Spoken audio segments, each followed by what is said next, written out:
আসসালামু আলাইকুম, আমন্ত্রণ বাংলা ভিশন সংবাদে, সঙ্গে আছি বিপাশা মজুমদার।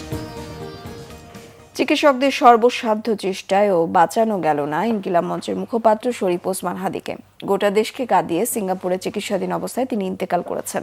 ইনকিলাব মঞ্চের ফেসবুক পেজে ওসমান হাদীর মৃত্যুর খবর জানানোর পর ক্ষোভে উত্তাল হয়ে ওঠে গোটা দেশ। আজ সন্ধ্যায় দেশে আনা হবে তার মরদেহ। এদিকে ওসমান হাদীর মৃত্যুতে আজ বাদ জুমা সারা দেশে মসজিদে দোয়া উপাসনা করা হবে। রাষ্ট্রীয় শোক দিবস ঘোষণা করা হয়েছে আগামীকাল শনিবার। আরো জানাচ্ছেন ফজলে রাব্বি। আমাদেরকে গুলি করার আগ পর্যন্ত কোনো কিছুটা আমাদের গায়ে লাগে না, যতক্ষণ না পর্যন্ত বুকে বা মাথায় গুলি চলবে। শরীফ ওসমান হাদী প্রায় 7 দিন ধরে হাসপাতালের বেডে মৃত্যুর সঙ্গে পাঞ্জা লড়ে অবশেষে না ফেরার দেশে চলে গেলেন ইনকিলাব মঞ্চের মুখপাত্র শরীফ ওসমান হাদী।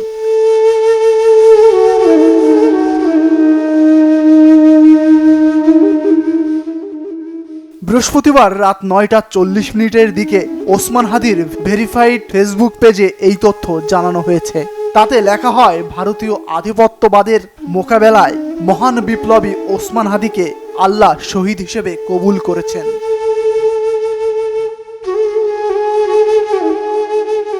ওসমান হাদী বরাবরই ছিল অন্যায়ের বিরুদ্ধে সোচ্চার। অল্প সময়ে তার কণ্ঠ হয়ে ওঠে প্রতিবাদী ভাষা। ভারতীয় আধিপত্যবাদের বিরুদ্ধে ওসমান হাদী হয়ে ওঠে প্রতিবাদী কণ্ঠস্বর। গণ অভ্যুত্থানে যার ছিল অসামান্য অবদান। আমরা বারবার দাবি করেছিলাম যে গত 3টে যে নির্বাচন বাংলাদেশের মানুষের কাছ থেকে কেড়ে নেওয়া হলো, এই নির্বাচনগুলো করতে আমলা পুলিশ থেকে শুরু করে যারা বিনা ভোটে এমপি হলেন, মন্ত্রী হলেন, তাদেরকে জবাবদিহিতার মধ্যে আনা, যারা রাষ্ট্রীয় অর্থ ধ্বংস করে ফ্যাসিবাদ কায়েমে সাহায্য করলেন। গণ অভ্যুত্থান পরবর্তী সময়ে আত্মপ্রকাশ হয় ইনকিলাব মঞ্চের, যেখানে তিনি মুখপাত্র হিসেবে দায়িত্বে ছিলেন। হাদীর জন্ম ঝালকাঠি জেলায়। ছোটবেলা থেকেই হাদী ছিলেন ধর্মীয় ও শিক্ষা দীক্ষায় ভদ্র প্রকৃতির ছেলে। আপনি যদি না মানুষের মাধ্যমে এই জিনিসটাকে এস্টাবলিশ করতে পারেন, ভোট কেন্দ্র দখল হবে না, মারামারি হবে না, তাহলে নির্বাচনের ট্রেন শুধু পথচ্যুত হবে না, বরং বাংলাদেশ আবার পথ হারানোর সম্ভাবনা আছে। রাজনৈতিক অবস্থান ও বক্তব্যে ওসমান হাদী বিভিন্ন সময় সংবাদ সম্মেলন ও জনসভায় দেশের প্রধান রাজনৈতিক দলগুলো, বিশেষ করে পুরনো ধারার রাজনীতির কঠোর সমালোচনা করতে দেখা গেছে তাকে। আনোয়ার হোসেন মঞ্জু এবং আনিসুল ইসলাম মাহমুদ দুজনেই কিন্তু ফ্যাসিবাদ আমলে মন্ত্রীও হয়েছিলেন, এবং কোন আমলে যেই 3টে আমলে ভোট তো হয় নাই, কাউকে ভোট দিতেও দেওয়া হয় নাই, বরং সেই আমলে যখন সুবর্ণচরে একজন আমাদের মা 3 সন্তানের জননী শুধু ধানের শীষে ভোট দেওয়ার অপরাধে তাকে উপর্যুপরি ধর্ষণ করা হয়েছে। আপনি আমাকে বলেন, আওয়ামী লীগ যে অপরাধী তার কোন অপরাধটা জাতীয় পার্টি করে নাই? 12ই ডিসেম্বর দুপুর 2:30টার পরে দুর্বৃত্তদের গুলিতে গুরুতর আহত হন ওসমান হাদী। পরে তাকে ঢাকা মেডিকেল কলেজ হাসপাতাল থেকে রাজধানীর এভার কেয়ারে নেওয়া হয়। তবে ঘাতকের গুলিতে শেষ রক্ষা হলো না এই তরুণ নেতার। ফজলে রাব্বি, বাংলা ভিশন, ঢাকা।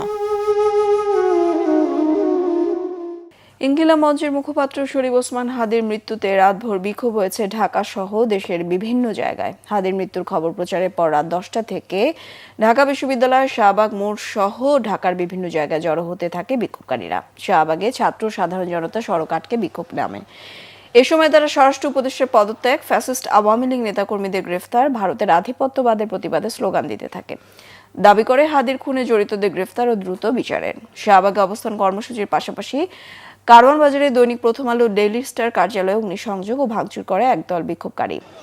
ফায়ার সার্ভিসের কয়েকটি ইউনিট দ্রুত ডেইলি স্টার ভবনের আগুন নিভিয়ে ফেলে। ভবনে আটকে পড়া সাংবাদিকদের উদ্ধার করা হয়। পরে বিক্ষোভকারীদের হটিয়ে ভবনে অবস্থান নেয় সেনাবাহিনী, বিজিবি ও পুলিশ। এনসিপির আহ্বায়ক নাহিদ ইসলাম, মুখ্য সমন্বয়ক নাসিরউদ্দিন পাটোয়ারি, জুলাই যোদ্ধা মাহফুজ আলম, আসিফ মাহমুদ, সজীব ভুইয়া সহ দলটির নেতারা পরিস্থিতি সামাল দিতে সেনাবাহিনী ও বিক্ষোভকারীদের সাথে আলোচনা করেন।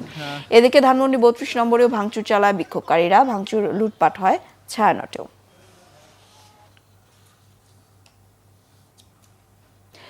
দর্শক, এখন শাহবাগ থেকে যুক্ত হবেন সহকর্মী সৈয়দ আব্দুল মুহিত। এই মুহূর্তে শাহবাগে কারা আছেন আর তারা কি বলছেন, দর্শকদের বিস্তারিত জানাবেন। বিপাশা, আপনি জানেন যে গতকাল ইনকিলাব মঞ্চের যে মুখপাত্র ওসমান হাদী মৃত্যুর খবর শোনার পর তার সহযোদ্ধা থেকে শুরু করে সহকর্মী এবং বিভিন্ন পর্যায়ের বিভিন্ন শ্রেণীর মানুষ তার এই মৃত্যুর খবর শুনে শোকাহত, এবং তারপরেই তারা শাহবাগের রাজধানী শাহবাগ মোড়ে জড়ো হতে শুরু করে। একের পর এক বিভিন্ন দল, বিভিন্ন শ্রেণীর পেশা তারা এখানে জড়ো হয়েছেন। তারা তাদের প্রতিবাদী যে বিক্ষোভ স্লোগান তারা সেটি দিয়েছেন, সেটি দিন রাতভর সেটি চলেছে, এবং মাঝখানে ভোরের দিকে কিছুটা বিরতি ছিল।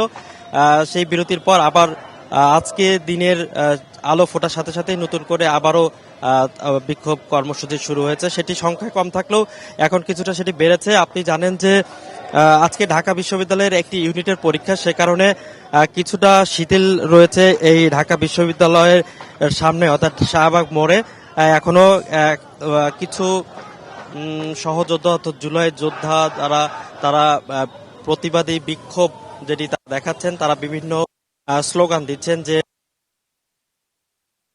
হাদি তিনি এই বাংলাদেশের জুলাই যুদ্ধে এবং গণতান্ত্রিক আন্দোলনে অগ্রণী ভূমিকা রেখেছেন। তাকে হত্যার পেছনে প্রতিবেশী রাষ্ট্র ভারতের প্রত্যক্ষ এবং পরোক্ষ মদত রয়েছে, সে কারণে তার হত্যাকারী ভারতে পালিয়ে রয়েছে। তাকে ভারত থেকে দেশে ফেরানোর দাবি জানাচ্ছেন। যে কোনো মূল্যে তাকে বিচারের কাঠগড়ায় দাঁড় করানোর এবং পাশাপাশি শাস্তি নিশ্চিত করার কথা বলছেন।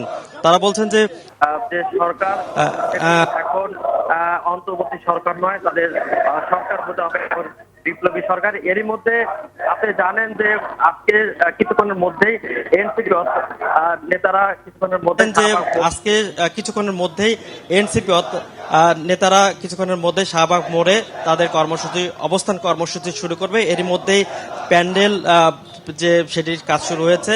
এছাড়াও বিভিন্ন সংগঠন তারা এই শাহবাগ মোড়ে তাদের কর্মসূচি পালন করবে। সব মিলিয়ে আরো কিছুক্ষণ পর অর্থাৎ ঢাকা বিশ্ববিদ্যালয়ের পরীক্ষাটি শেষ হলে সব মিলিয়ে যে প্রতিবাদী স্লোগান, প্রতিবাদী বিক্ষোভ সেটি লক্ষ্য করা যাবে। তো সবকিছু মিলে এখন পর্যন্ত ছোট পরিসরে প্রোগ্রাম চললেও সেটি আগামীতে আরো কিছু সময় পর সেটি আরো বড় রূপ নেবে, এটি এখন পর্যন্ত লক্ষ্য করা যাচ্ছে। তো এই ছিল সর্বশেষ এখানকার পরিস্থিতি। পরবর্তীতে আরো কোনো তথ্য পেলে সেটি জানিয়ে দেওয়ার চেষ্টা করা হবে। জি, ধন্যবাদ আপনাকে মোহিত। দর্শক, শাহবাগ থেকে যুক্ত হয়েছিলেন সহকর্মী সৈয়দ আব্দুল মুহিত। হাদির মৃত্যুতে শোক জানিয়ে সবাইকে ধৈর্য ধরতে বলেছেন প্রধান উপদেষ্টা প্রফেসর ডক্টর মোহাম্মদ ইউনূস। আহ্বান জানিয়েছেন কাউকে হঠকারী কাজে না জড়াতে। হাদির মৃত্যুর সংবাদের পর জাতির উদ্দেশ্যে তাৎক্ষণিক ভাষণে ডক্টর ইউনূস বলেন, ওসমান হাদির মৃত্যুর শোক শক্তিতে পরিণত হবে। আমি আপনাদের সামনে হাজির হয়েছি অত্যন্ত হৃদয় বিদারক একটি সংবাদ নিয়ে।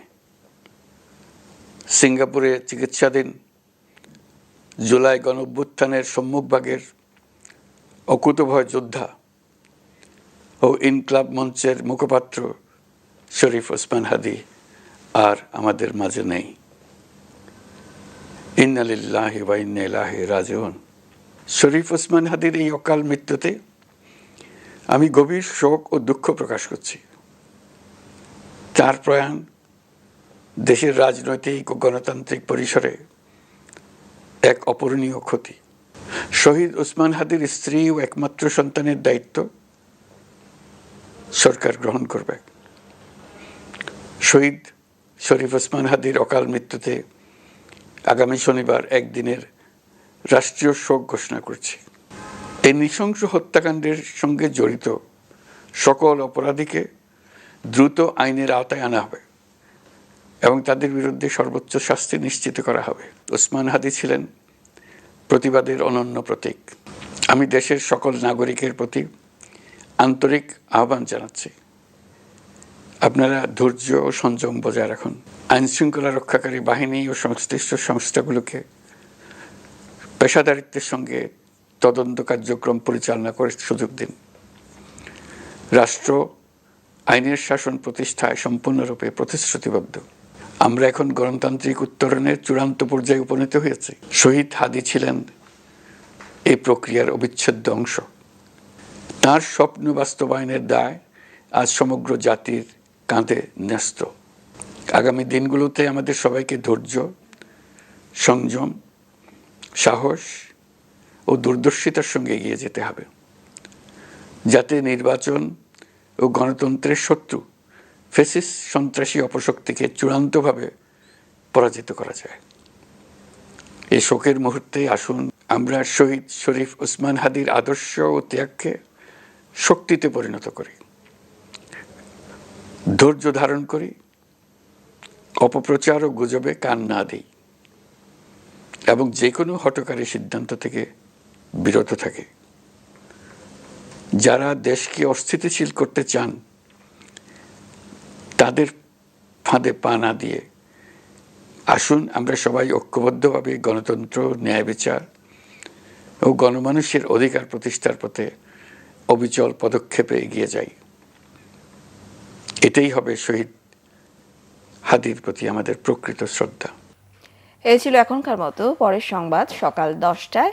এছাড়া বাংলাভিশন সংবাদ ও সংবাদ সংশ্লিষ্ট অনুষ্ঠান দেখতে ভিজিট করুন www.bbnews24.com ও facebook.com/বাংলাভিশন নিউজ। সাবস্ক্রাইব করুন youtube.com/বাংলাভিশন নিউজ। সঙ্গে থাকায় ধন্যবাদ সবাই।